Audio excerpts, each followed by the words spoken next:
వెళ్ళాలి, అదే కదా కాకపోతే నేను అనుకోవడము అధికార మార్పిడి జరిగిపోతుంది అన్న సంకేతం ఇవ్వడం కోసమే. అంటే దానికి ఈ సందర్భం ఇక్కడ ఒక్కొక్క టాపిక్ అలవాటు చేయాలి కదా అన్నటువంటి ఉద్దేశం అయి ఉండాలి.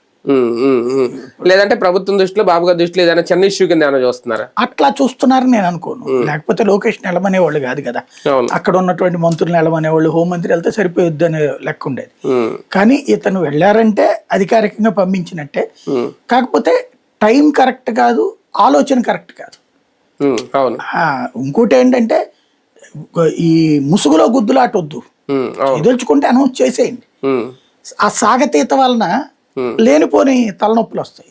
ఇప్పుడు నిన్న ఇద్దరు ఒకే టైంలో ఉండి అటు పక్కన పవన్ కళ్యాణ్ గారి ప్రెస్ మీట్ కనబడుతుంది, టీవీలో ఇటు పక్కన లోకేష్ మాట్లాడడం కనబడుతుంది. ఎలాగ యాక్సెప్టబుల్ ఇది? అదే జగన్ వేరు వేరు ప్రతిపక్షం అధికారం వెళ్ళారంటే ఒక అర్థం ఉంది. కానీ అధికార పక్షంలోనే రెండు గ్రూపులుగా వెళ్ళారనే ఫీలింగ్ రాకూడదు కదా.